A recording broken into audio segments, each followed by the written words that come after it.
The glow of Naomi Carter's phone screen was the only light in her apartment as she scrolled through emails at nearly midnight. Her apartment in the Upper West Side was usually her sanctuary after grueling days as Senior VP of Strategy at Veyron Technologies. Tonight, though, her head throbbed and her inbox felt endless.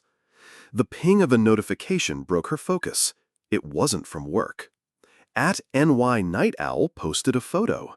She almost swiped it away, assuming it was another street photography account she followed, but her thumb froze when she saw herself on the screen. The image was crisp, too crisp. Naomi stood alone on the granite steps outside Veyron HQ, looking down at her phone. The reflection of the glass tower loomed behind her like a silent sentinel. She remembered standing there earlier, finishing a tense call with the legal team. But who took this photo? The caption chilled her. Why is Naomi Carter outside Veyron HQ at 11:48 p.m.? Who is she waiting for? Her stomach dropped. There were no tags, no context, just her full name and timestamp. The post already had over 2,000 likes and dozens of comments. She's always shady. Remember the data breach rumors? Waiting for her married lover? This is how execs get caught. Cameras everywhere, honey. She set the phone down, heart pounding, and stood by the window, peering out at the dark street below. Nothing, just a quiet avenue with scattered cars and a lone dog walker. The phone buzzed again, a text from her assistant, Jamie. "Naomi, are you seeing Twitter? This is bad, like bad bad." She didn't reply. Instead, she checked a timestamp in the caption, 11:48 p.m. She had indeed been there at that time. She rubbed her temples, trying to recall. Had anyone been near her? A parked car? A lingering pedestrian? The next buzz made her jump. This time, it wasn't Jamie. "Naomi Carter, this is Detective Harris from NYPD. We need to speak. Are you home?" Her mouth went dry. A knock at her door echoed through the apartment. Not a polite tap, a hard, deliberate knock. She approached slowly, peering through the peephole. Two men in plain clothes stood in the hall. One held up a badge. "Miss Carter, NYPD. It's important." Her instincts screamed to stall, but she unlatched the door. "Good evening, Miss Carter," the taller one said.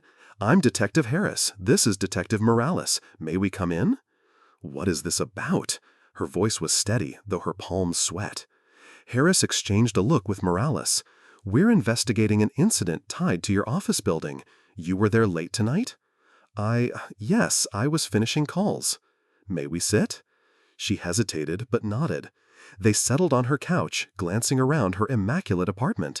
Exposed brick walls, minimalistic decor, evidence of a life built carefully. "Ms. Carter, around midnight, security footage shows you outside Veyron HQ. Moments later, there was an unauthorized data access attempt from within the building. Servers triggered an alert. Do you know anything about that?" Her breath hitched. "No, I left before midnight. My badge wouldn't allow after-hours access."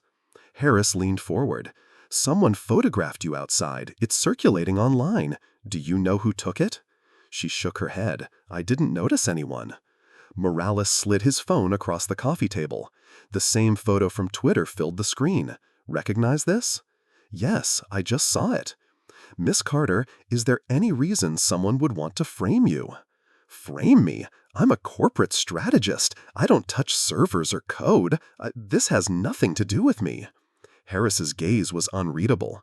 "For your sake, I hope so. Veyron is already in damage control. Internal Affairs has flagged your name due to your access level." Naomi's heart pounded louder than their words. "We'll need your phone for forensic imaging," Morales added. Her lips parted. "I haven't done anything wrong. Why would you need my phone?" "It's routine." Harris's tone left no room for argument. Reluctantly, she handed it over. Morales bagged it like evidence. "Stay reachable, Miss Carter. Someone will follow up." As quickly as they arrived, they left. Naomi locked the door and leaned against it, breath ragged. No phone, no idea who had photographed her, no idea why Veyron's servers had been accessed after hours. She paced, every instinct screaming that she was being set up. Her laptop chimed, a calendar alert. Tomorrow's meeting, board emergency session, data breach fallout. They were going to crucify someone, and right now, the world thought that someone was her. Naomi barely slept. Every time she closed her eyes, the image of her own face staring back from that photo reappeared. It had spread like wildfire overnight, splashed across social media platforms, gossip blogs, and even a few early morning news segments. By 6 a.m., her apartment was buzzing, not with life, but with an ominous electric tension. Her landline phone rang, a relic she barely used. "Naomi?" Jamie's voice was thin, strained. "I'm here. You need to see this. Don't check your work email. Just don't." "What's going on?" "It's everywhere. CNN, BuzzFlash, even Morning Brew. They're calling you—" "Calling me what?" Naomi snapped. There was a pause. "The Midnight Mole. They're saying you were photographed right before the Veyron breach." Naomi gripped the countertop, her knuckles blanching. "Jamie, I had nothing to do with that. You know that." "I know. But Naomi, the board's already meeting without you." That cold, detached part of Naomi's brain, the strategist, kicked in. The company needed a scapegoat, someone expendable yet high-profile enough to appease shareholders. Someone like her. Her doorbell rang. Heart hammering, she moved cautiously to the peephole. A young woman in a blue windbreaker with a CNN logo stood there, clutching a microphone. "Miss Carter? Naomi Carter? Can we get a statement?" Naomi backed away from the door. Her pulse thundered. She wasn't dressed, she wasn't ready, she wasn't guilty. The journalist knocked harder. "Miss Carter, do you deny involvement in the breach? Did you work alone or with others?" Naomi slipped to the floor, back pressed against the door. She could hear neighbors' doors creaking open, murmurs in the hall. By 9 a.m., she was in the back of a black SUV provided by Veyron's HR department, en route to headquarters. The streets blurred past, but every digital billboard seemed to flash her face, paired with inflammatory captions. "Tech exec tied to major breach? Naomi Carter, hero or hacker?" At Veyron HQ, she entered through a side entrance. Gone were the friendly nods from receptionists and security guards. Now they averted their eyes. Some whispered. She reached her floor. Her assistant, Jamie, hovered nervously outside Naomi's office, flanked by two men in suits she didn't recognize. "Miss Carter," one of them said, curtly, "please surrender your badge and access card." Jamie avoided her gaze. "This isn't an admission of guilt," Naomi said evenly, sliding the items from her purse. "It's a mistake." She entered her office to pack up essentials. As she shoved papers and her spare heels into a tote, she felt her phone vibrate in her pocket. It wasn't her confiscated work phone. It was her personal one, hidden in her coat lining. Unknown number. The message read, "They're framing you. I know who's behind it." She stared at the text, her breath shallow. Another ping.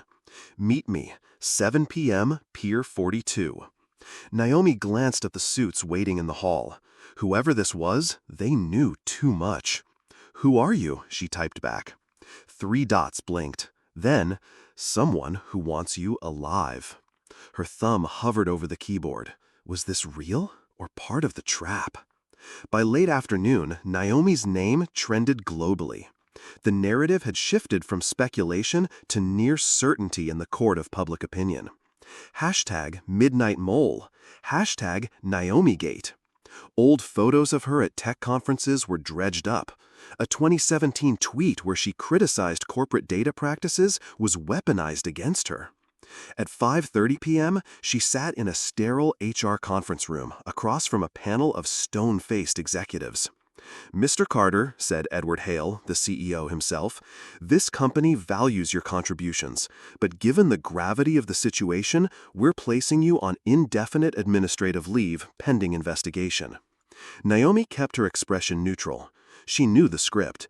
She'd helped draft versions of it for other problematic employees in her career. "This is a mistake," she said calmly, "and when the truth comes out, I expect my reputation restored." Hale's lips twitched. Not quite a smile. "Of course." At 6:55, Naomi sat in her parked car near Pier 42. The Hudson River lapped quietly against the docks. Sodium lights cast long shadows. Her heart hammered as she scanned the empty lot. Was this foolish? She had no backup, no plan. A figure emerged from the shadows, a man in a dark hoodie, hands stuffed in his pockets. Naomi Carter? She tightened her grip on the steering wheel. Who are you? The man stopped a few feet from her car. Someone who used to work for Veyron. Someone who knows what they did. What did they do? She demanded. They planted the breach, and they need someone to take the fall. You're perfect, visible, ambitious, and black, Naomi said bitterly. He didn't deny it.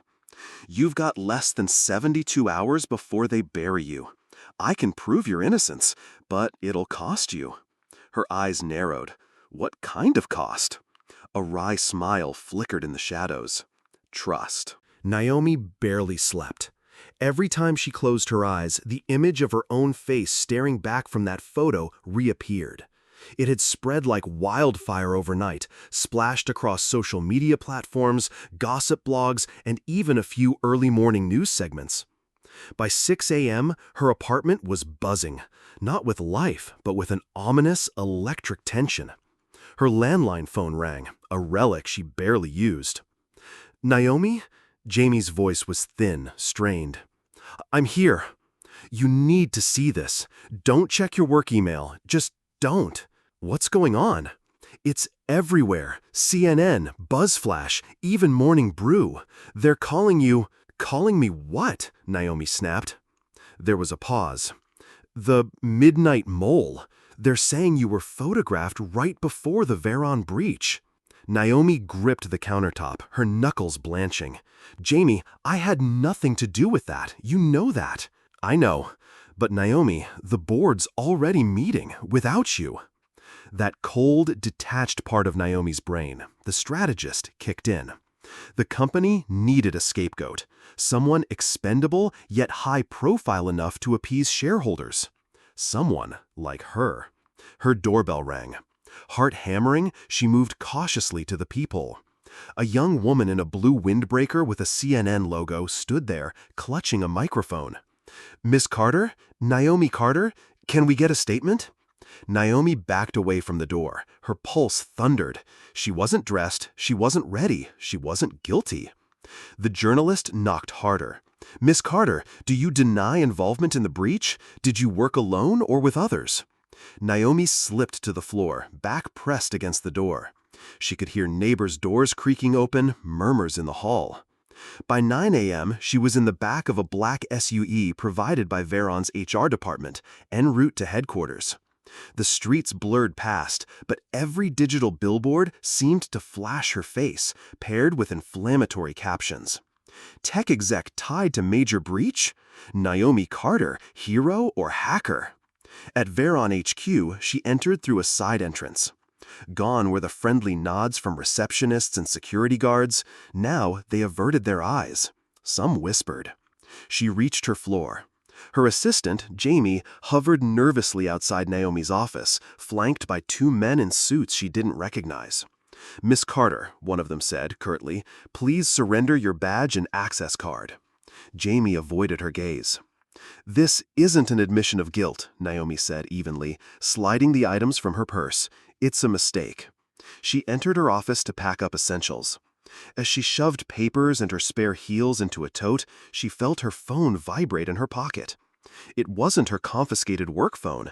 It was her personal one, hidden in her coat lining. Unknown number. The message read, "They're framing you. I know who's behind it." She stared at the text, her breath shallow. Another ping. Meet me, 7 p.m., Pier 42. Naomi glanced at the suits waiting in the hall. Whoever this was, they knew too much. Who are you? She typed back. 3 dots blinked. Then, someone who wants you alive. Her thumb hovered over the keyboard. Was this real or part of the trap? By late afternoon, Naomi's name trended globally. The narrative had shifted from speculation to near certainty in the court of public opinion. Hashtag Midnight Mole. Hashtag NaomiGate. Old photos of her at tech conferences were dredged up. A 2017 tweet where she criticized corporate data practices was weaponized against her. At 5:30 p.m., she sat in a sterile HR conference room across from a panel of stone-faced executives. "Mr. Carter," said Edward Hale, the CEO himself, "this company values your contributions, but given the gravity of the situation, we're placing you on indefinite administrative leave pending investigation." Naomi kept her expression neutral. She knew the script. She'd helped draft versions of it for other problematic employees in her career. "This is a mistake," she said calmly, "and when the truth comes out, I expect my reputation restored." Hale's lips twitched. Not quite a smile. Of course. At 6:55, Naomi sat in her parked car near Pier 42. The Hudson River lapped quietly against the docks. Sodium lights cast long shadows. Her heart hammered as she scanned the empty lot. Was this foolish? She had no backup, no plan. A figure emerged from the shadows, a man in a dark hoodie, hands stuffed in his pockets. "Naomi Carter?" She tightened her grip on the steering wheel. "Who are you?" The man stopped a few feet from her car. "Someone who used to work for Veyron. Someone who knows what they did." "What did they do?" she demanded. "They planted the breach, and they need someone to take the fall. You're perfect, visible, ambitious, and black," Naomi said bitterly. He didn't deny it. "You've got less than 72 hours before they bury you. I can prove your innocence, but it'll cost you." Her eyes narrowed. What kind of cost? A wry smile flickered in the shadows. Trust. The stranger's smirk faded as quickly as it appeared. He glanced over his shoulder at the empty pier, though Naomi could feel the tension in his posture. This wasn't a man playing games. "Who are you?" she asked again, keeping her hand on her car door handle. "Call me Marcus," he said. "That's as much as you get for now. I don't work with people who hide their names." He stepped closer. "And I don't help people who don't realize how far gone they already are. You've got a choice, Naomi. You can go home, pretend this isn't happening, and wait for the indictment to land on your doorstep. Or you can listen to me and maybe get out alive." Alive? The word stuck like a splinter. "You really think this ends with a polite HR exit and a severance check?" Marcus's voice dropped lower. "They need you erased, professionally, socially, maybe even physically. You know too much, even if you don't realize it." She wanted to laugh, to tell him he sounded like a conspiracy theorist, but the faces of Harris and Morales, the coldness in Edward Hale's eyes, and the haunting precision of that photo on Twitter, all of it made her pulse hammer. "What do you know?" she asked. Enough to know Veyron's breach wasn't about data, it was a signal. A signal for what? To move a very specific asset, one you weren't supposed to see. "I didn't see anything." "You sure about that?" She hesitated. That night outside HQ, she had seen a black SUV pull up. Two men in unmarked uniforms loaded something large and metal onto a cart. She assumed it was server hardware. Nothing about it registered as unusual at the time. "Even if I did see something," she said carefully, "why frame me? Why not the actual tech team?"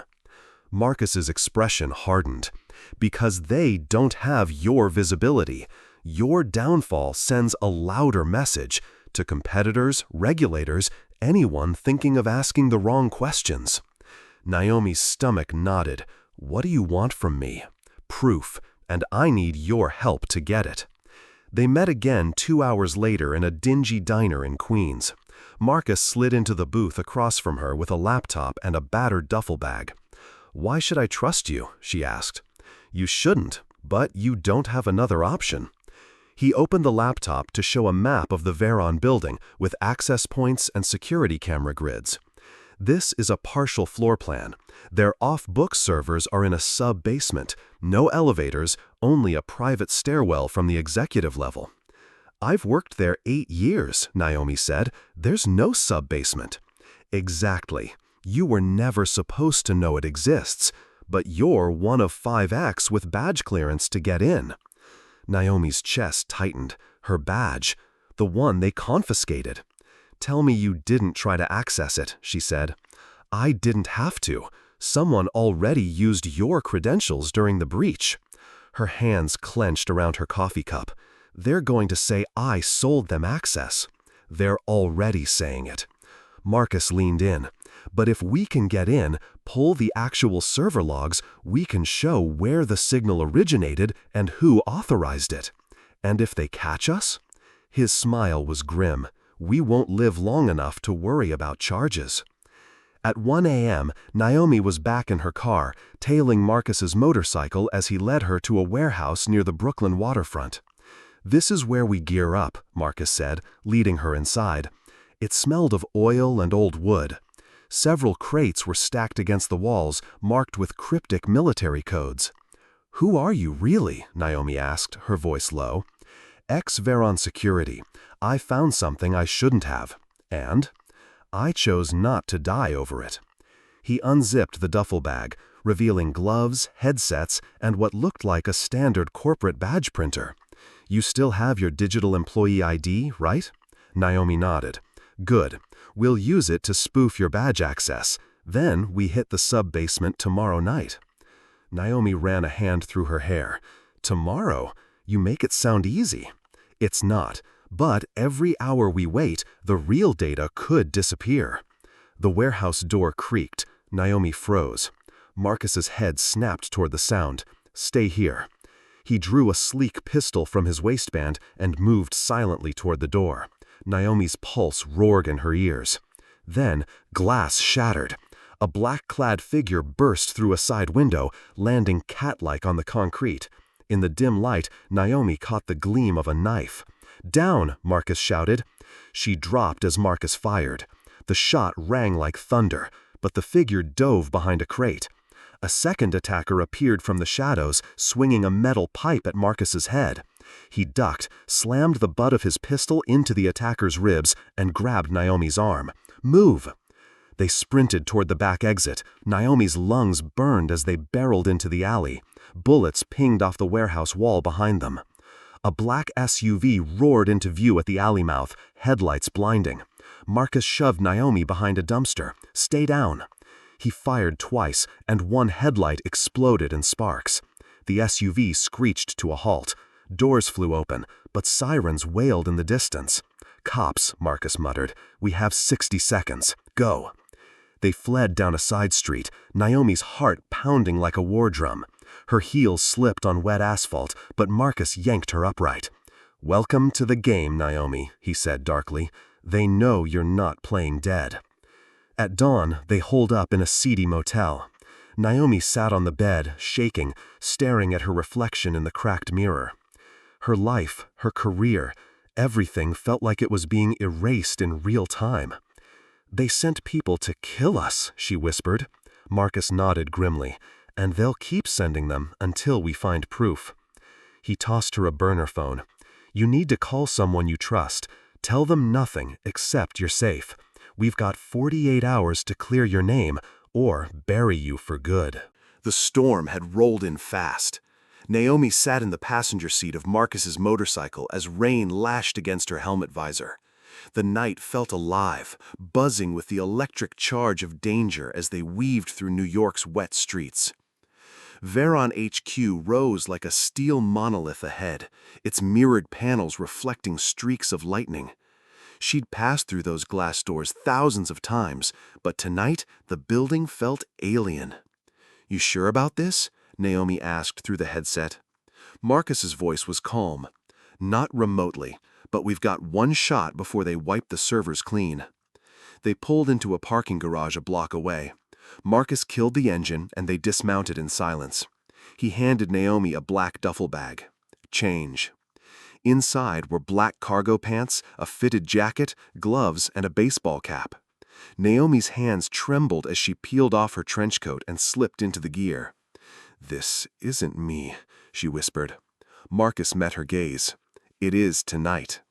Minutes later, they approached Veyron HQ's side entrance. Marcus produced the cloned badge Naomi had helped him create hours earlier. Your credentials. You'll lead. Smile at the cameras. Look like you belong. Naomi's heart thudded painfully as she swiped the badge. The green light blinked and the door clicked open. They were in. Inside, the lobby was eerily quiet. After-hours security had been reduced since budget cuts earlier that year, but Naomi knew at least 2 guards would be patrolling the executive level. Marcus followed close, his steps silent. They slipped past the reception desk, down a dim hallway, and into a stairwell. The private stairs start on the 15th floor, Naomi whispered. It's behind Hale's office. Then let's say hello to your boss. They ascended, Naomi's muscles burning. Each floor brought them closer to the truth and closer to discovery. On 15, they cracked the stairwell door open. The corridor was empty. Hale's office is there, Naomi said, pointing. They darted across the plush carpet and into the CEO's domain. Marcus moved to the bookshelf and pressed discreetly on a hidden panel Naomi hadn't noticed before. A narrow door hissed open. Beyond it, a steel staircase spiraled down into darkness. Marcus pulled out a flashlight. After you. The sub-basement reeked of oil and ozone. Naomi's skin prickled as they descended into the unknown. At the bottom, they found a room lined with servers, black towers humming faintly. Red LEDs blinked in rhythmic patterns, like 1,000 watching eyes. Marcus set to work on a terminal. Naomi hovered nervously, scanning the shadows. This isn't standard infrastructure, she said. What is all this? Encrypted storage clusters, Marcus replied. And there's something big hidden in here. Help me find it. Naomi sifted through directories while Marcus ran scripts. Suddenly, a folder caught her eye. Project Echo. She clicked it open. Dozens of video files. She played one. A feed from a surveillance camera appeared, showing a lab with people strapped to gurneys. Electrodes dotted their skulls. Men in suits observed from behind glass. Naomi's stomach churned as she realized what she was seeing. Human experimentation. The next video showed one of the test subjects convulsing violently before going still. A scientist calmly took notes. "Oh my God," Naomi whispered. "They're experimenting on people." Marcus cursed. "This isn't a data breach. This is black-budget biotech. They're moving these people like cargo." "Who are they?" Naomi asked. But before Marcus could answer, alarms blared. "Intruder alert! Executive-level breach!" Red lights strobed. Naomi's blood ran cold. "They know we're here." Marcus grabbed her arm. "Move!" They raced up the staircase, but the door at the top slammed shut with a mechanical hiss. Locked. "They're trapping us in," Naomi said, panic rising. Marcus scanned for another exit. "There's a maintenance tunnel, back down." But as they turned, 2 figures in tactical gear appeared at the bottom of the stairs, guns raised. Marcus fired first, forcing them to retreat, but more footsteps echoed below. "They're hurting us," Marcus growled. "We need a distraction." Naomi's eyes fell on a gas line snaking along the wall. She grabbed a loose wrench from the floor. "Cover me," she shouted. She swung the wrench with all her strength, cracking the valve open. Gas hissed into the air. "Naomi, go!" Marcus lit a flare and tossed it down the stairwell. Flames roared as the gas ignited, a fireball surging upward. The ceiling above them groaned and cracked. Naomi and Marcus sprinted back into the server room as debris rained down.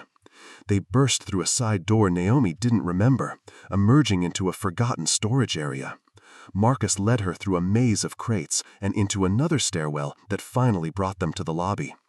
They were met by 2 security guards, but Marcus tackled one while Naomi slammed her shoulder into the other.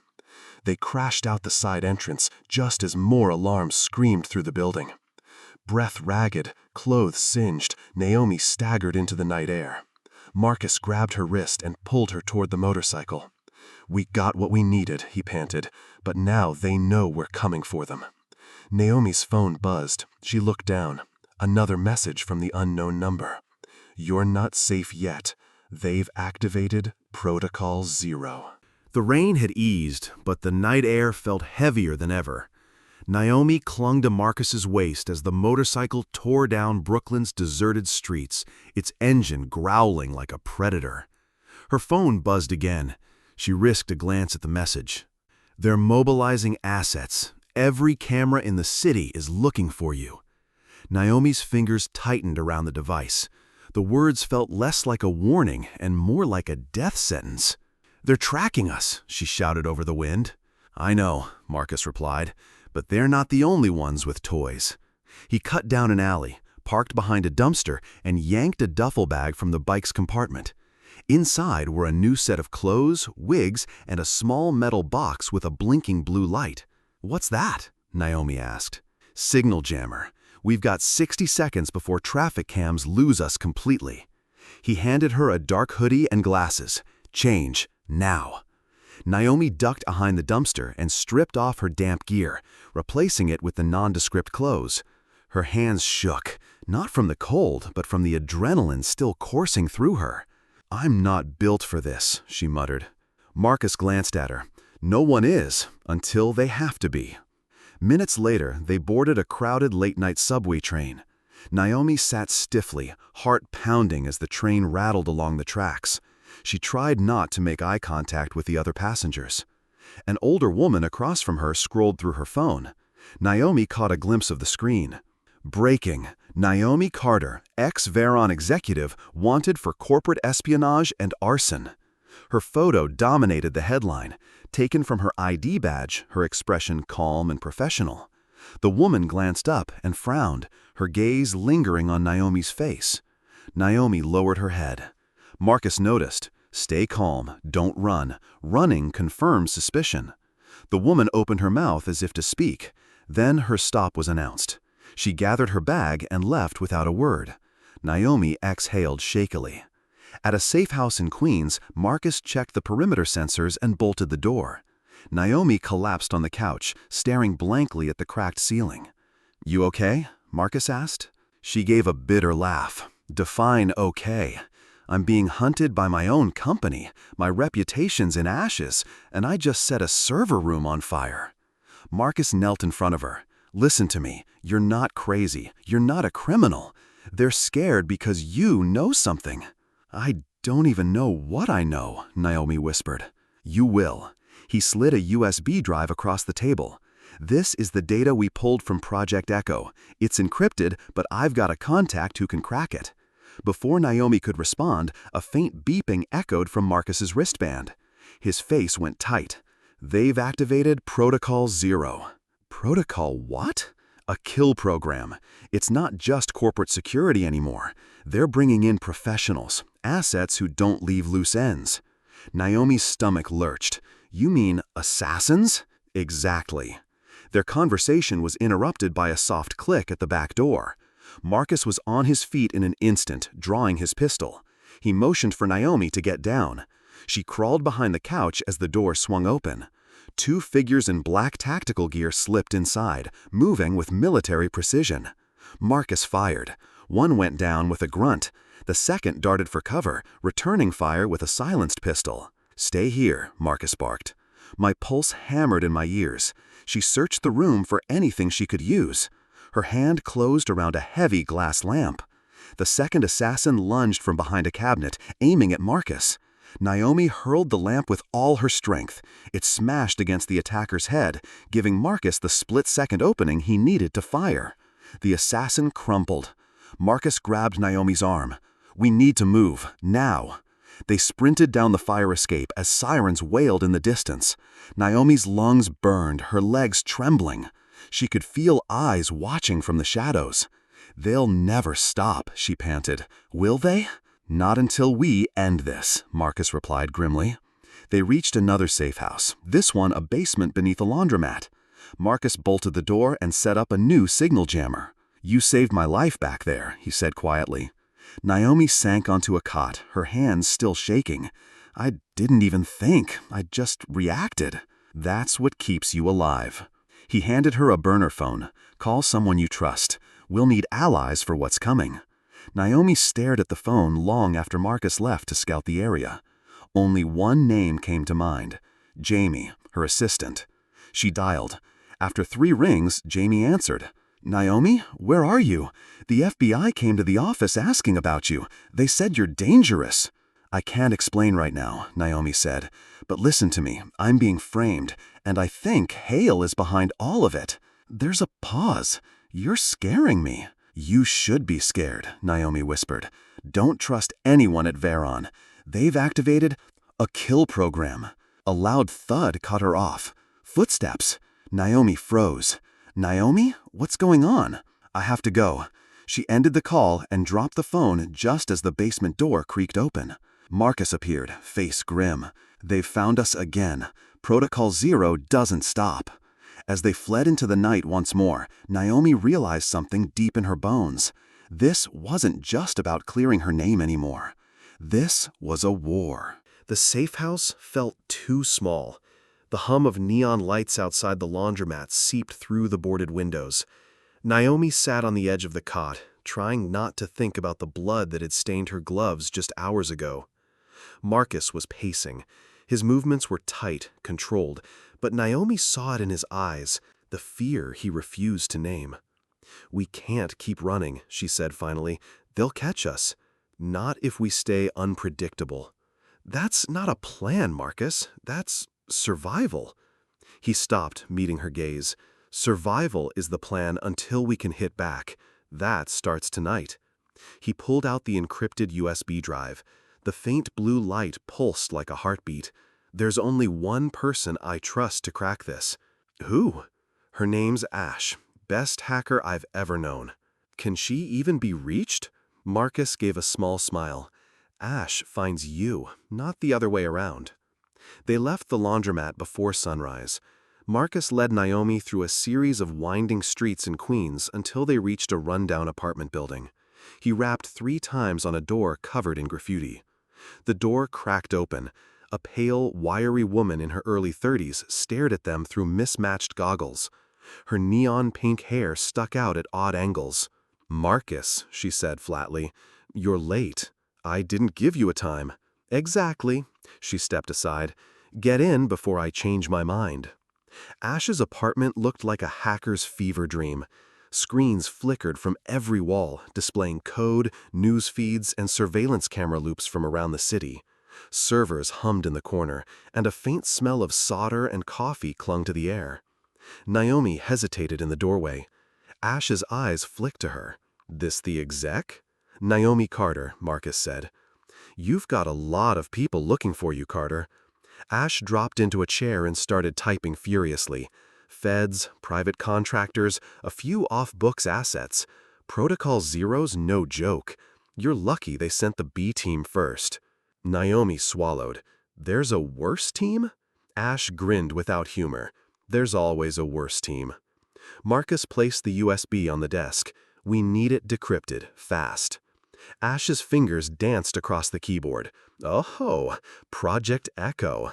You boys and your shiny toys." "You've seen it before?" Naomi asked. "Rumors only, darknet chatter. People disappearing. Whole server farms gone quiet after sniffing too close. What's on it?" Ash didn't answer. Instead, she leaned back as streams of code scrolled down the monitors. "Someone really didn't want this cracked," she muttered. "Custom encryption layered 5 deep, military grade. But," she smirked, "I've got toys too." Hours passed. Naomi tried to sleep, but couldn't. The sounds of Ash's rapid keystrokes and occasional curses filled the room. Finally, Ash slammed a key. "Wherein?" The main screen displayed a series of folders. Names like Phase 1, Acquisition, Phase 2, Deployment, and Phase 3, Erasure lined the screen. Ash clicked Phase 1. Dozens of video files loaded, each tagged with a date and location. Naomi leaned forward as Ash played one. A shaky feed showed men in black uniforms storming a rural clinic. Patients screamed as they were dragged from beds, sedated, and loaded into unmarked vans. "This isn't corporate espionage," Naomi whispered. "No," Marcus said. "It's abduction." Ash opened Phase 2. The first file was a lab report. Naomi skimmed the text. "Subject 14B. Neural enhancement trials. Results: increased aggression, reduced empathy, terminated due to instability. She scrolled further. Subject 19A, biomodification successful. Subject classified as operational asset, transferred to Site Echo. What are they doing? Naomi's voice trembled. Creating weapons, Ash said grimly. Human weapons.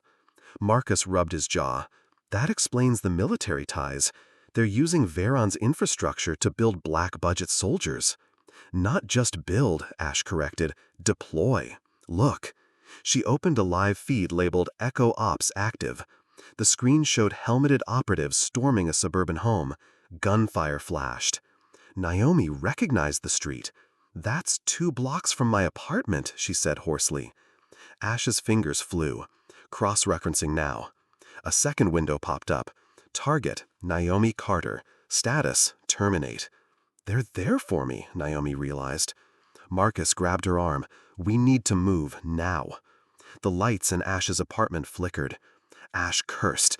They're trying to breach my network. Trace the USB's beacon. Beacon? Marcus barked.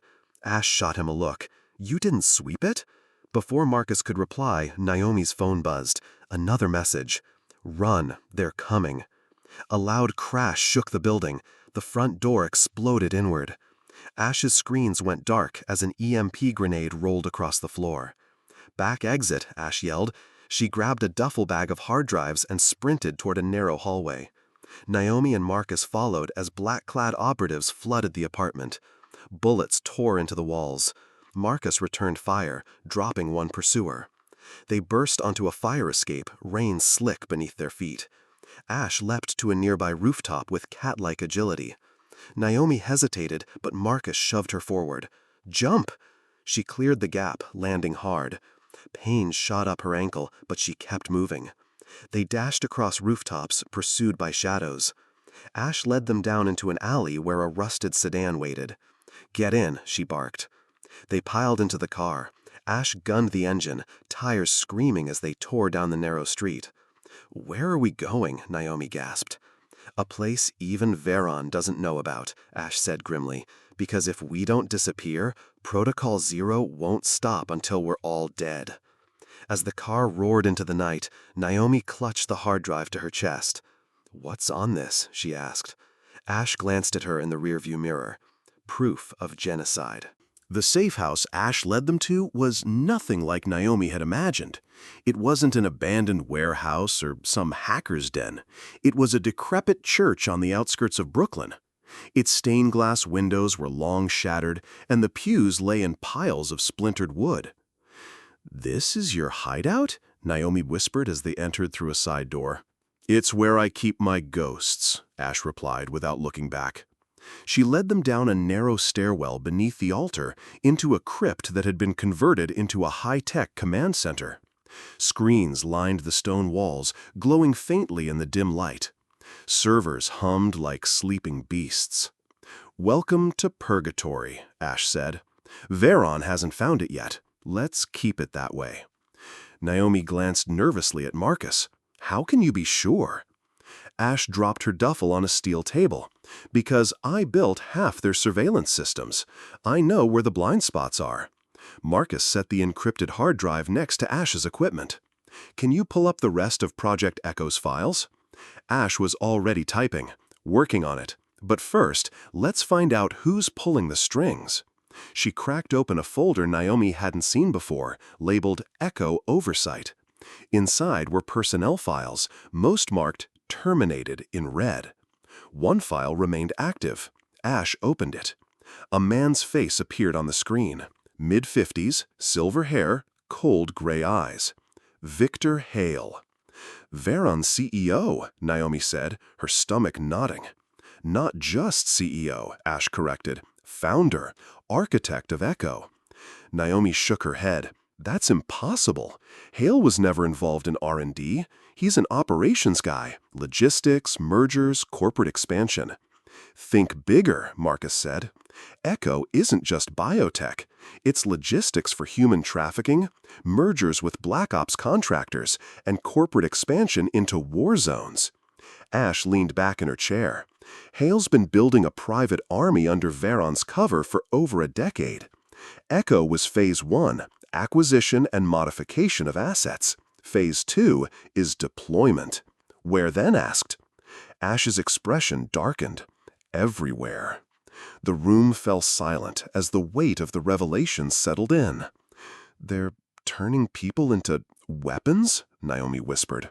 Yes, Ash said. And Protocol 0 exists to keep it secret. Anyone who sees too much gets erased. Naomi felt her hands trembling. So what happens to us? Marcus checked his weapon. We hit back.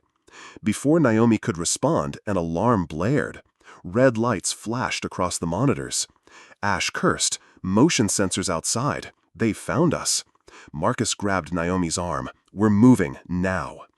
Ash slung her laptop into a bag. North exit. It leads to the sewer system. They sprinted through the crypt as boots pounded overhead. Reaching the sewer hatch, Marcus kicked it open. The stench hit Naomi like a wave, but she forced herself down the ladder. Ash and Marcus followed. The tunnel echoed with their footsteps. Behind them, the sound of gunfire rattled through the crypt. They're sending an advance team, Ash panted. Standard Protocol 0 tactic. Flush and contain. Where does this lead? Naomi asked. Outskirts, Marcus said. But we won't make it if they've blocked the exits. Ash's wrist device beeped. She glanced down. They've activated cell jammers. No comms, no GPS. Naomi's breath came faster. They're hunting us blind? Not blind, Marcus said grimly. They know these tunnels better than we do. The first shot came from the darkness ahead. It pinged off the tunnel wall, sending concrete shards flying.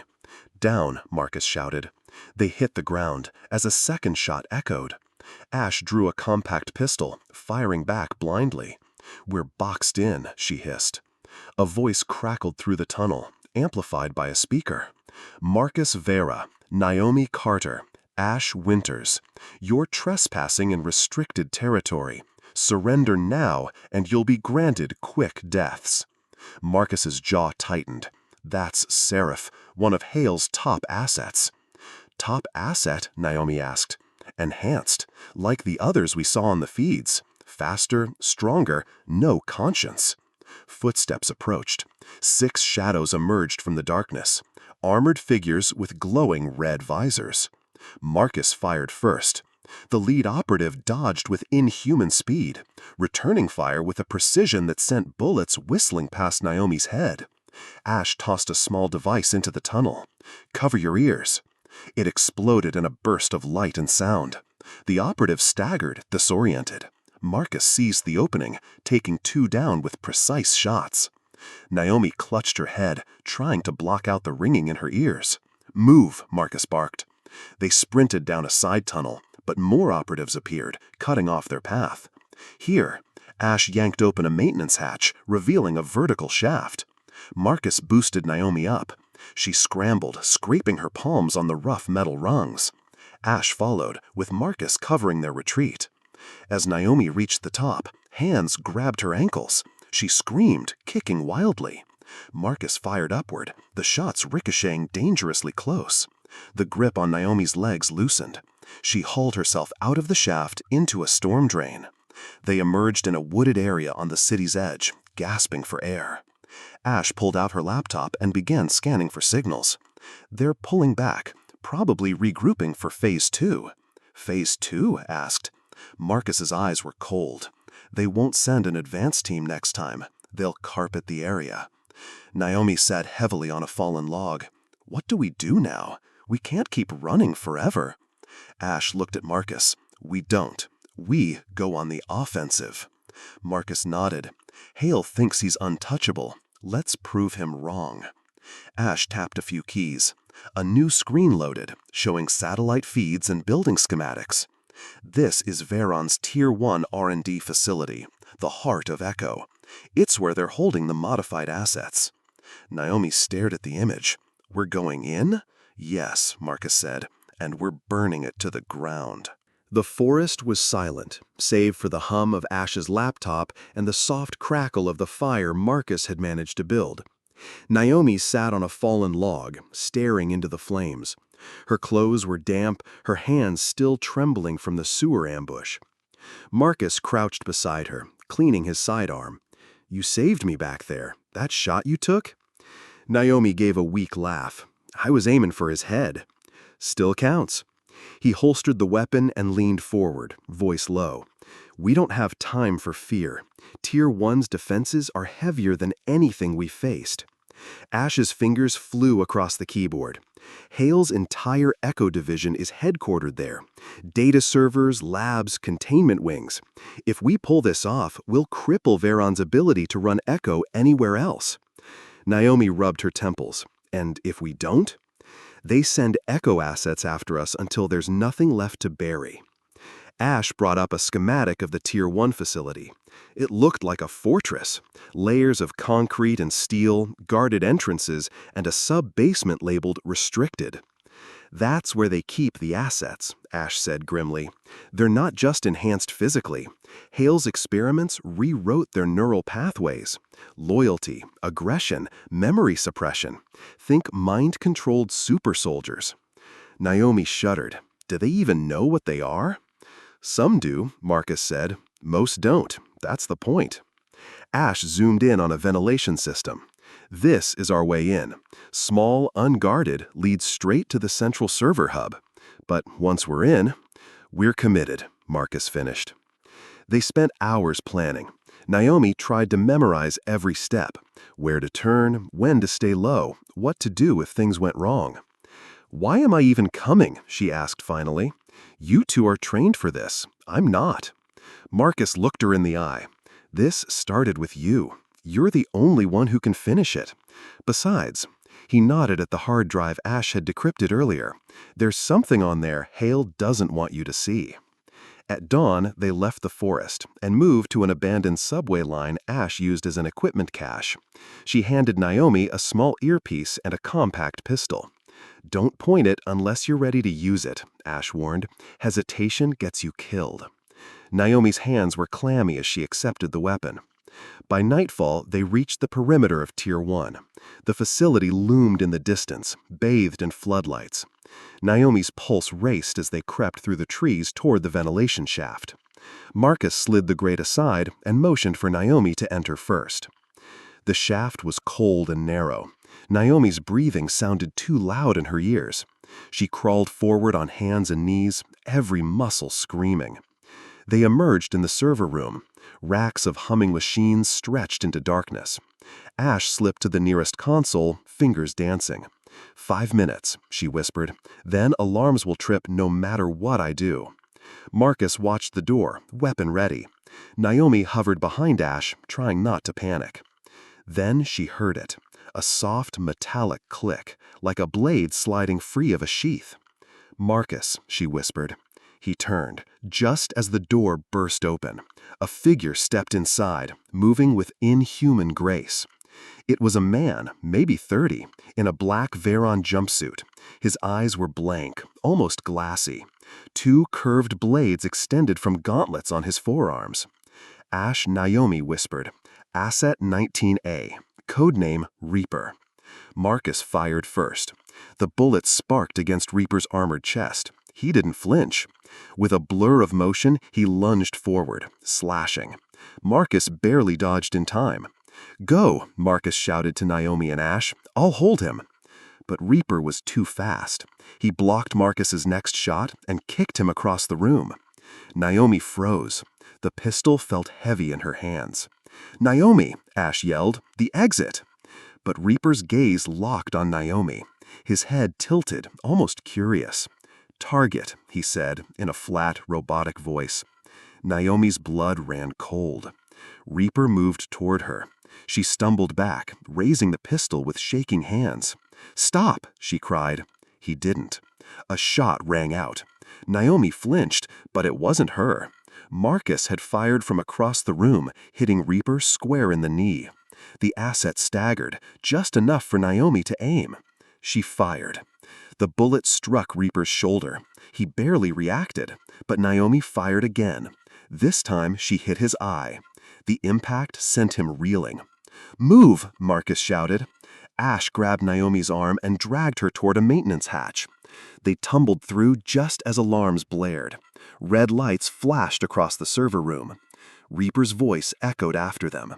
"You can't run. You can't hide." They sprinted through dark corridors, sirens wailing.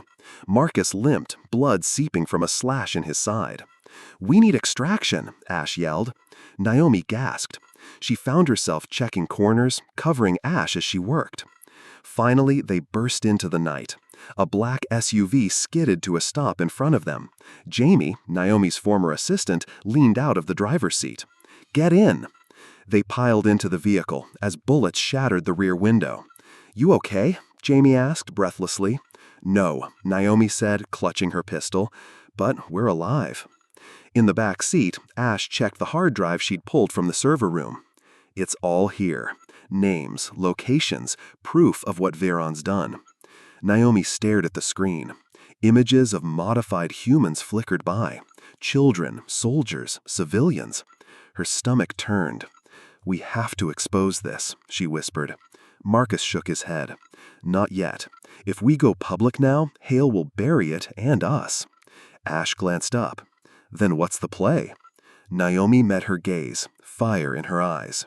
"We take Hale down, from the inside." The city was different at night. Not the glittering skyline Naomi remembered from late hours at the office, but something darker. From the back seat of the SUV, she watched the streets blur past. Storefronts were shuttered, alleys pulsed with shadowy figures, and every glowing street lamp felt like an eye searching for them. Jamie drove like her life depended on it, weaving through traffic with a skill Naomi never suspected her former assistant possessed. Gone was the timid young woman Naomi had once chided for late coffee runs. This Jamie had a steel edge in her eyes, hands tight on the wheel. "Where are we going?" Naomi asked. "Safe house," Marcus said from the passenger seat, voice clipped. His side was still bleeding from the Reaper's blade, his shirt soaked dark. Ash worked furiously on a tablet, typing with one hand while holding a small device near Marcus's wound. The device buzzed, emitting a faint blue glow. "Field cauterizer," she explained without looking up. "Stops bleeding, for now." Naomi swallowed. "How long until they find us?" Ash glanced up, her mismatched goggles flashing. "If Hale deployed Protocol Zero assets citywide, they're already looking. We're not hiding, we're surviving." The safe house was a converted speakeasy deep in Chinatown. Jamie led them through a nondescript restaurant, past curious staff who clearly knew better than to ask questions, and down into a basement lined with reinforced steel. Marcus collapsed onto a battered leather couch as Jamie bolted the heavy door behind them. Naomi wandered the dim room, taking in the scattered maps, weapon racks, and flickering monitors. "Not much," Jamie said softly, noticing her expression, "but it's kept me alive this long." "This is yours?" Naomi asked, surprised. After Veyron burned you," Jamie said carefully, "I started digging. Too deep. They came after me. I learned to disappear." Naomi felt a pang of guilt. She'd never really known Jamie, not the woman she'd become. Ash dropped into a chair, her fingers flying across the keyboard. Hale's deploying multiple Echo assets, not just Reaper. Codenames popping up: Spectre, Vixen, Kodiak, all active, all lethal. "Where are they now?" Marcus asked, wincing as Jamie disinfected his wound. "Spread across burrows. They're tightening the noose. Any mistake, any signal." She trailed off. "We're screwed." Naomi sat heavily, head in her hands. "We can't keep running forever. How do we fight something like this?" "You don't," Marcus said bluntly. "Not alone." He turned to Ash. "Contacts?" Ash frowned. "A few. Rogue ex-military, disenfranchised Veyron employees, a couple journalists who haven't been bought or killed. But what?" Naomi pressed. Ash met her gaze. "They're scared. For good reason. Hale's cleaned house before. Anyone who stands up ends up in a body bag." Naomi's hands tightened into fists. "Then we give them a reason to fight." Marcus raised an eyebrow. You're serious? Naomi nodded. Veyron tried to destroy my life. They used me, and they're doing worse to others. I won't stay quiet anymore. The plan took shape quickly. Jamie would reach out to local contacts, tech specialists, safe house providers, ex-Veyron employees who'd vanished off the grid. Ash would keep tracking the Echo assets and Hale's movements, while Naomi and Marcus prepared to hit Veyron where it hurt. A show of strength, Marcus said. We can't kill Hale yet, but we can burn his operations, cut his resources, force him to come to us. But Hale was already moving. In Veyron's sleek Manhattan tower, Victor Hale watched live feeds of Naomi and her ragtag team. His gray eyes were calm, his expression unreadable.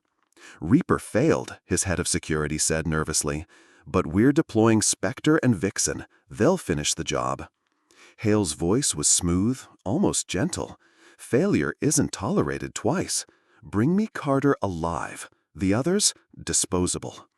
Back at the Chinatown safe house, Ash slammed her fist on the table. They're triangulating. Reaper's feeding them location data. We have less than an hour. Then we move, Marcus said, grabbing his weapon. Where? Naomi asked. Ash grinned wickedly. To the lion's den. The den was a Veyron supply depot hidden in an industrial park. Inside were weapons, data servers, and transport logs, enough to cripple Protocol Zero's supply chain if they could pull it off. Jamie pulled up in a stolen van under cover of night. 30 minutes max, Marcus warned as they donned black clothes and masks. We get in, plant charges, get out. No heroism. Naomi nodded, clutching her pistol. She wasn't a fighter, but tonight she had to be. They breached the depot silently, disabling cameras with Ash's gadgets. Naomi stayed close to Marcus, her heart pounding with every creak of the steel floors. Ash worked on the servers, downloading terabytes of data. Marcus and Jamie planted explosives. But then, a whisper in the dark. Naomi spun, gun raised. A woman stepped from the shadows, tall, lithe, with long crimson hair and eyes that seemed to glow faintly. Twin blades hung from her belt. Naomi Carter, the woman said, smiling coldly. You're prettier than your file suggests. Who the hell? Naomi began. Vixen, Marcus growled. She's faster than Reaper, deadlier. Vixen's smile widened. Flatterer. She moved in a blur. Naomi fired, but Vixen deflected the bullets with her blades. Marcus lunged, but Vixen spun, kicking him across the room. Naomi backed away, heart hammering. Vixen's gaze fixed on her. I'm not supposed to kill you, Vixen purred, but accidents happen. She lunged. Naomi raised her gun, empty. But before Vixen could strike, Jamie appeared behind her, swinging a metal pipe with all her strength. It connected with a sickening crack. Vixen staggered. Run, Jamie shouted. They bolted, alarms blaring now. Ash's explosives were armed, the timer ticking down. Go, go, Marcus urged, clutching his bleeding side as they sprinted to the van. They made it out just as the depot exploded in a roar of fire. From a rooftop across the street, Reaper watched the flames, silent. His blank eyes tracked Naomi as she climbed into the van. In the van, Naomi clutched her head, shaking. She would have killed me.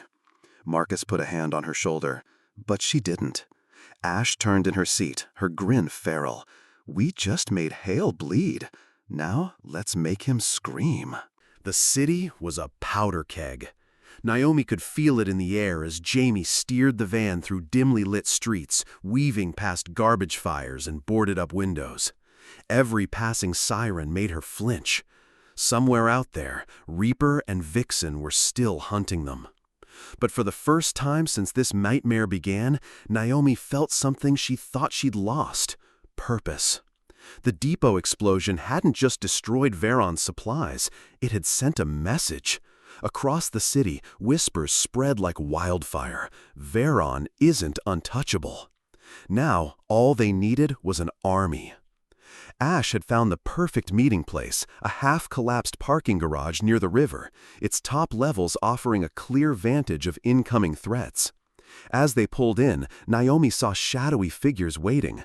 Ex-soldiers, hackers, journalists, and ordinary citizens who had all been burned by Veyron. Marcus stepped out first, wincing as his stitched-up side pulled. He scanned the group, his hand never far from his sidearm. "You all know why you're here," he said. "Hale thinks he can erase us. He's wrong." One man, broad-shouldered with a Marine tattoo, spoke up. "This isn't just about Hale, is it? It's about the whole system he built." Naomi stepped forward. "It's about stopping Veyron from turning our cities into war zones. It's about giving people their lives back." A murmur ran through the group. Some nodded, others looked skeptical. Then a young woman with burn scars on her arms raised her hand. "They killed my brother. I'm in." One by one, hands went up. The resistance was born that night. Ash coordinated cells across the city, setting up encrypted comms and drop points. Jamie took charge of logistics, food, medicine, weapons scavenged from sympathetic cops and disillusioned Veyron contractors. Marcus and Naomi trained volunteers, teaching them how to fight, how to survive. But Naomi couldn't shake the feeling they were running out of time. Hale watched it all unfold from his office, fingers steepled. "Cut off the head," he told his security chief. "Make an example of them." 2 nights later, the first attack came. A safe house in Queens, a place Naomi had visited only hours earlier, was reduced to rubble by a drone strike. 15 resistance members dead. Ash slammed her fist on the table when the news came through. "They're escalating. Hale's deployed Spectre." "Spectre?" Naomi asked. "Sniper. Ex-Special Forces before Echo got him. Enhanced reflexes. Likes to toy with his targets before finishing them." Marcus barked orders, dispatching teams to evacuate other safe houses. Naomi's calm crackled. "We've got incoming. Drones, foot soldiers, Echo assets. They're sweeping borough by borough." By dawn, 3 more safe houses had fallen. Bodies littered the streets. Jamie burst into the command room, pale. "They hit the Brooklyn cell. 10 dead. One of them was a kid." Naomi gritted her teeth. "We can't just let them pick us off. We need to hit back." Ash pulled up maps of Veyron's operations. "We could disable their drone network. It'll buy us time." Marcus shook his head. "Too risky. Spectre's guarding their uplink station. You'd be walking into a kill zone." Naomi stepped forward. "Then I'll go." "Are you insane?" Marcus barked. "Spectre wants me. Let him come." The plan was simple. Naomi would act as bait while Ash planted a virus in Veyron's drone network. Marcus and a small strike team would provide cover. They set out at sunset, Naomi's heart pounding with every step. The uplink station was a concrete tower surrounded by chain-link fencing and armed guards. Naomi slipped through the shadows, her earpiece buzzing. "Stay calm," Ash whispered. "I'm in their cameras. No sign of Spectre yet." But Naomi could feel him, watching, waiting. A shot rang out. The bullet struck inches from her foot. Naomi dove for cover, her breath ragged. A voice echoed through the night, calm and mocking. "Run, Miss Carter. Make this interesting." Marcus's voice barked in her earpiece. "He's hurting you. Don't let him." Another shot. The wall beside Naomi exploded in a spray of brick. She bolted toward the tower, weaving through alleys. Ash's voice cut in. "I'm in. Virus uploading. 30 seconds." Naomi reached the base of the tower. A shadow dropped from above. Spectre. Tall and lean, his eyes glowed faintly in the dark. He carried a sniper rifle in one hand, a combat knife in the other. "You've caused me quite a bit of trouble," he said. "Hale wants you alive. I don't care either way." Naomi raised her pistol with shaking hands. Spectre smirked. "Cute, but you're not faster than me." The virus upload hit 100%. Drones across the city fell from the sky, smoking wreckage dotting rooftops. Ash's voice screamed in Naomi's earpiece, "Go, get out of there." Spectre lunged. Naomi fired. The shot grazed his shoulder. He grunted, but kept coming. Then a flash. Marcus tackled Spectre from the side, sending them both sprawling. "Move," Marcus shouted. Naomi ran as gunfire erupted behind her. Minutes later, they regrouped in a stolen SUV. Marcus was bleeding again, but alive. "We lost good people tonight," Jamie said, voice trembling. "But we hit them back. The city saw it." On Naomi's tablet, videos were already trending. Drones crashing, resistance fighters cheering, citizens pouring into the streets. "This isn't just survival anymore," Naomi said, her jaw set. "It's a war." The city was burning. From the top floor of the crumbling parking garage that had become their de facto command center, Naomi watched the smoke spiral skyward. The resistance was no longer a whisper, it was a roar shaking the foundations of Veyron's empire. Crowds flooded the streets, some waving makeshift banners with Naomi's face, others throwing Molotovs at Veyron's security trucks. Ash's viral footage of Naomi standing her ground against Spectre had spread like wildfire. To the people, she wasn't just a former executive anymore, she was a symbol. But Naomi felt no triumph, not with the cost they'd already paid. 5 cells gone in 3 days, Marcus growled, pacing like a caged animal. "They're bleeding us dry." Ash didn't look up from her tablet. "Not just us. Hale's losing control of his optics. Public sentiment's against him. Even some of his investors are pulling out." "That's why he'll escalate," Marcus said. He turned to Naomi. "You know what he's capable of. He won't let this drag on." Naomi swallowed. "Then we hit first. Tonight." Ash raised an eyebrow. "You're talking about a citywide push? Open rebellion?" Naomi nodded. "We're out of time to be careful. If we keep hiding, he'll pick us off one by one. But if we rise together—" Jamie stepped forward, her jaw tight. "We take back the city." Marcus stared at Naomi for a long moment. Then, slowly, he nodded. By nightfall, the resistance was mobilizing. Small cells converged at key intersections. Roadblocks went up. Hackers like Ash disrupted Veyron drones, causing chaos in their ranks. Naomi stood atop a burned-out bus in Brooklyn, bullhorn in hand. "They told us to be silent," she shouted to the swelling crowd, "to let them take our homes, our families, our freedom, but no more. Tonight, we fight back, not as victims, but as a city united." The roar of the crowd sent chills down her spine.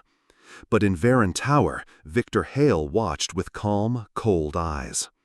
"Deploy the Leviathan," he ordered. "Sir?" his head of security asked nervously. "The prototype isn't field-tested. It's—" "Do it." The first signs came hours later. Reports of an Echo asset tearing through resistance barricades in Queens. Dozens dead. Survivors spoke of a towering figure in black armor, glowing red eyes, and a deep mechanical roar. Ash's fingers flew across her keyboard, pulling traffic cams. Oh, God. On the screen, they saw it. A massive humanoid figure, easily 8 feet tall, wading through fire and smoke. Bullets bounced off its armored hide. Cars were tossed aside like toys. Marcus cursed under his breath. "That's no asset. That's a goddamn monster." They didn't have to wait long. The ground trembled as the Leviathan approached their command center. Naomi heard the inhuman roar before she saw it. "Everyone out!" Marcus shouted. Ash grabbed hard drives, Jamie shoved weapons into duffel bags, and Naomi found herself frozen, staring at the thing as it emerged from the shadows. It wasn't just big, it was wrong. Its movements were too smooth, too fast for something that size. A fusion of man and machine, with Veyron's logo branded across its chest plate. The Leviathan raised one arm. A rotary cannon spun to life. "Move!" Marcus tackled Naomi as the floor exploded in a hail of gunfire. They fled down a stairwell as the Leviathan ripped through walls like paper. Naomi's lungs burned. Behind them, the monster's mechanical voice boomed. "Priority target, Naomi Carter. Eliminate." Jamie lobbed a grenade back up the stairs. The explosion shook the building, but barely slowed the thing down. "Nothing stops it," she shouted. They burst into the street to find chaos. Resistance fighters scrambled as Veyron drones strafed overhead. Naomi ducked behind a car, her mind racing. "We can't fight that thing head-on," Marcus said, his face slick with sweat. "We need a trap." Ash tapped furiously at her tablet. "There's a construction site 2 blocks over. Cranes, fuel tanks, demo charges. We could lure it there, collapse the whole site on top of it." Naomi nodded. "Do it."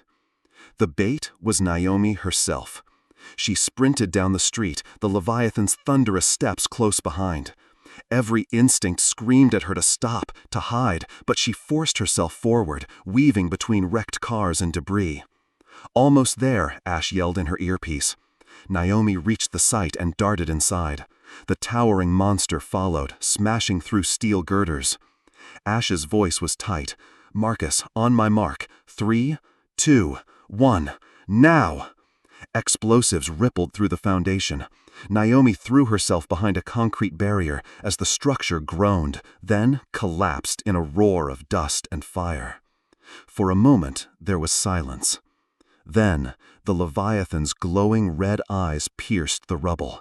It began clawing its way free. "It's still alive," Jamie shouted. Marcus leveled his grenade launcher. Not for long. He fired 3 rounds in rapid succession. The explosions rocked the site, finally toppling the last beams onto the monster's head. When the dust cleared, the Leviathan was buried, motionless. The resistance cheered. Naomi felt no relief. She knew Hale wasn't done. In his tower, Hale watched the destruction on his monitors, unperturbed. "She's learning," he said softly. "Good." His aide swallowed hard. "Sir?" "She's nearly ready." Hale's smile was like ice, for Phase 2. That night, Naomi addressed the resistance over a hijacked citywide broadcast. "This isn't the end," she said, her voice steady. "But tonight, we proved that no monster, no machine, no tyrant is invincible. This city will not bow. Not now, not ever." The city erupted in applause, horns, and chants. Naomi Carter's name echoed in every borough. But in the shadows, Reaper and Vixen watched from a rooftop, their blank eyes reflecting the fires below. "She's next," Reaper said flatly. "Not before I get my turn," Vixen purred. The city felt alive with defiance. From Brooklyn to the Bronx, Naomi's face now appeared on hand-painted banners fluttering from tenement windows. Veyron's armored trucks were burning in the streets, their logos defaced with spray-painted words, "Carter was right. No more chains." But Naomi wasn't celebrating. She stood in the center of the Resistance command room, maps of Veyron's infrastructure covering every wall. Her hands were steady as she pointed to key sites. "Tonight, we hit them everywhere at once. Supply depots, data centers, the communications hub in Midtown. We'll carve out a wedge they can't recover from." Marcus crossed his arms, his dark eyes thoughtful. "Coordinated strikes are risky. They'll expect it." "Exactly," Naomi said. "And while they're focused on putting out fires, we cut their head off." Jamie leaned over the table, her voice tight. "You're talking about Hale himself." Naomi nodded. "He's holed up in Veyron Tower. If we take out his inner circle, he'll have no one left to hide behind." Ash grinned, her goggles flashing.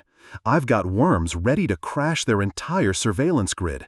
Give me 15 minutes and they won't see us coming." Marcus clapped a hand on Naomi's shoulder. "You've changed, you know that. You're not just fighting anymore, you're leading." Naomi looked away. "I don't have a choice." The night was chaos. Resistance cells, coordinated by Ash's encrypted channels, erupted across the city. Explosions rocked supply lines. Hacking teams dumped terabytes of Veyron's dirty laundry into the public domain. And sabotage squads disabled transport hubs. Naomi led from the front, storming a Veyron R&D lab with Marcus and Jamie at her side. They fought their way through security drones, leaving a trail of broken metal and scorched circuitry. Inside, Naomi found something that made her blood run cold. Rows of glass pods lined the lab. Each contained a human figure, their bodies bristling with implants and wires, eyes closed, skin pale. "What the hell is this?" Jamie whispered. Ash's voice crackled in Naomi's earpiece. "Codenames, Echo Units, Mark II. Looks like Hale's been cooking up something big." Then the pods began to hiss open. The first one to step out was barely human, its skin gray, eyes glowing faint blue, metal plating fused to its arms and spine. It moved with inhuman speed, crossing the room in a blur. Marcus opened fire. "Get out! Go! I'll hold them!" "No!" Naomi shouted, grabbing his arm. But more pods hissed, more units emerging. 10, 20, 50. "Protocol, Phase 2 activated," a robotic voice boomed over the speakers. "Engage and eliminate all hostile assets." The Echo Swarm lunged. Naomi and her team fought their way out, barely escaping as the lab detonated behind them. But the nightmare was only beginning. Across the city, Phase 2 came online. Hundreds of Echo Mark II units poured into the streets, fast, lethal, and utterly loyal to Hale. They ripped through resistance barricades with surgical precision, leaving fire and screams in their wake. Ash's panicked voice filled Naomi's headset. "They're everywhere, every burrow. We're losing people fast." Naomi clenched her fists. "We need to regroup, rally whoever's left." In Veyron Tower, Victor Hale watched the carnage with serene satisfaction. "Magnificent, aren't they? No free will, no hesitation, just perfect soldiers." His aide shifted nervously. "Sir, public opinion is collapsing. These massacres, they're on every screen." "Let them watch," Hale said. "Fear is control." At the Chinatown safe house, what remained of the resistance gathered. Faces were pale, eyes wide. "We lost Harlem," one fighter said hollowly. "And Queens, they're just gone." Naomi stood before them, trying to swallow the rising dread. "We're still standing," she said firmly. "As long as we fight, they haven't won." Jamie looked at her, voice trembling. "But how do we fight that?" Naomi glanced at Ash, who was furiously typing. "I'm working on it," Ash muttered. "If we can hijack their control signal, we might be able to shut them down. But I need time." "Time," Marcus said grimly, loading a fresh magazine, "is the one thing Hale won't give us." Naomi pulled Marcus aside. "You've seen the Mark IIs up close. Can we take them out? Headshots slow them. Heavy ordnance works better. But for every one you drop, 2 more take its place." Naomi's jaw tightened. "Then we hit the source. Hale's command uplink." "You're talking about Veyron Tower," Marcus said. "That place is a fortress." "Then we turn his strength into a weakness." Naomi's eyes were steel. "We bring the fight to him." The Resistance's battered remnants began preparations for a final assault. Ash worked day and night on a virus designed to disrupt the Mark II's neural links. Jamie coordinated evacuation routes for civilians caught in the crossfire. Naomi took up her pistol and stared at her reflection in a cracked mirror. She didn't recognize the woman staring back. This wasn't the corporate strategist who once negotiated billion-dollar mergers in glass boardrooms. This was a soldier. But in the shadows, Reaper and Vixen were already moving. "She's heading for Hale," Vixen whispered, perched like a cat on a skyscraper ledge. "Should we stop her?" Reaper's blank eyes glimmered in the darkness. "No, let her come. Hale wants her alive. For now." The night before the planned assault, Naomi stood on a rooftop overlooking the city. Fires burned in every direction. She felt Marcus's presence behind her. "You're scared," he said. "Not a question." "Yes," Naomi admitted. "Good. Means you're still human." He paused. "Tomorrow, it's not just Hale's fate you're carrying. It's all of ours." Naomi nodded. "Then I can't afford to fail." And far above, in Veyron Tower's highest room, Victor Hale watched her through surveillance feeds.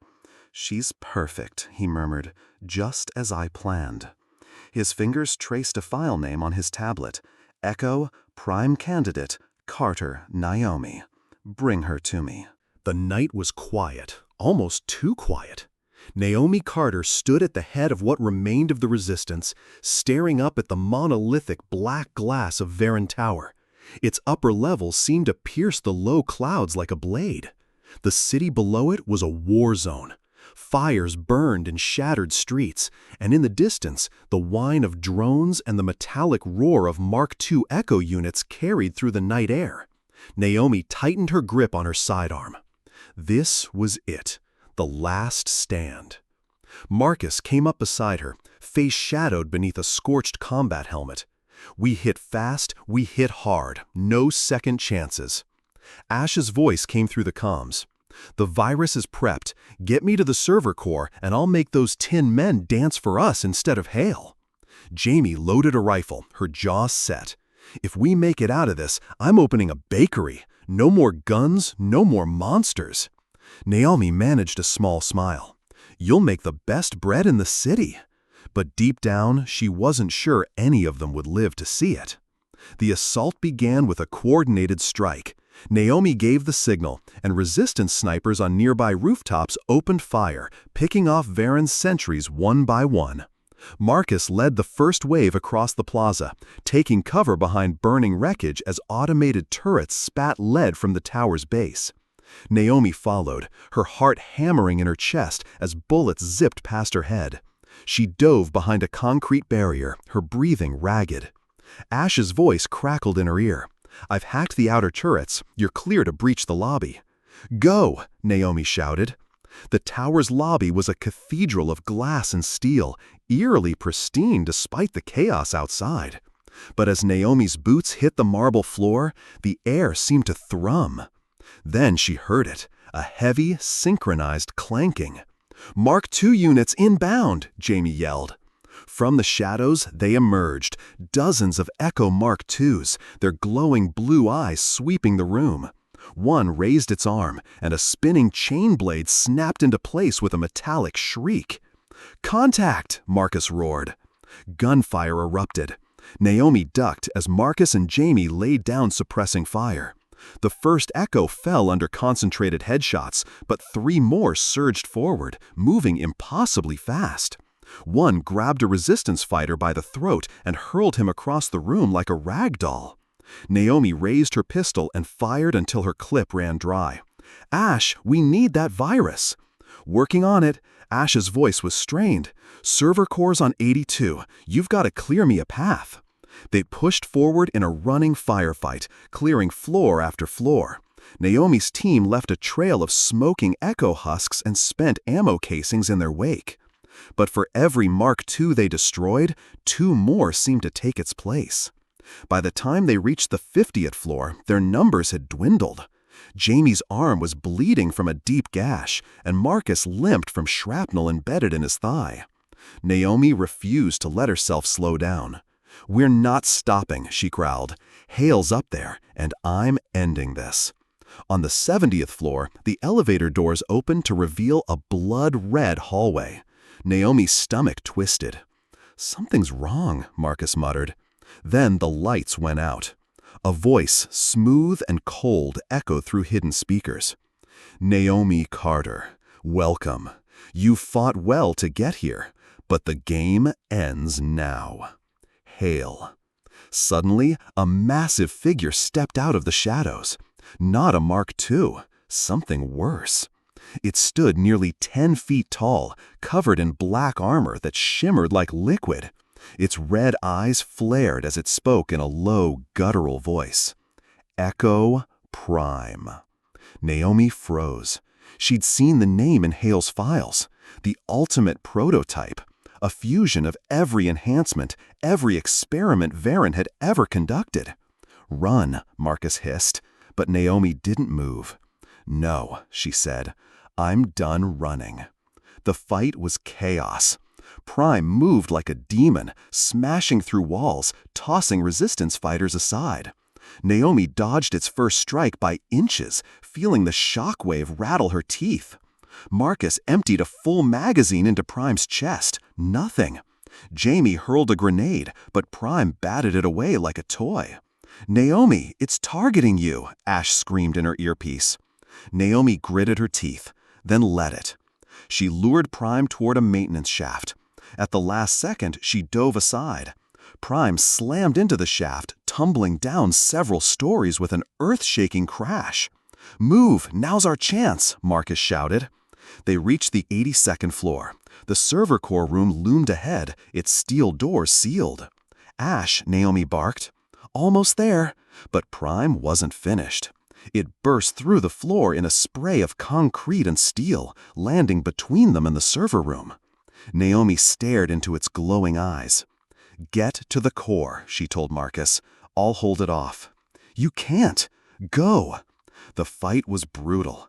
Naomi's world shrank to dodging Prime's hammer-like blows, firing until her gun clicked empty, then swinging a fallen pipe with every ounce of her strength. Her body screamed with pain, blood ran down her face. But she didn't stop. She wouldn't stop. In the server room, Ash's fingers danced over the keyboard. "Almost, virus uploading, 95%, 100%, Naomi, it's done." Every Mark II unit in the city froze, their eyes going dark. Outside, resistance fighters cheered as their mechanical oppressors collapsed like puppets with cut strings. But in the tower, Prime didn't stop. It wasn't connected to the network. Naomi's arms trembled as she raised the pipe one last time. Prime lunged. She closed her eyes. A thunderous crack. Prime staggered, its chest plate exploding outward as Marcus appeared behind it, clutching a rocket launcher. "Thought you could use a hand," he said. Naomi didn't hesitate. She grabbed Marcus's sidearm and fired point blank into Prime's exposed core until it stopped moving. Finally, silence. They stumbled into the server room, where Ash was already pulling hard drives. "It's over," Jamie said weakly, collapsing against the wall. But Naomi shook her head. "No, not yet." On the top floor, Victor Hale watched the security feeds go dark one by one. His lips curled into a thin smile. "Come then, Naomi. Come and see what I've really built." He pressed a button beneath his desk. Across the city, hidden pods began to hiss open.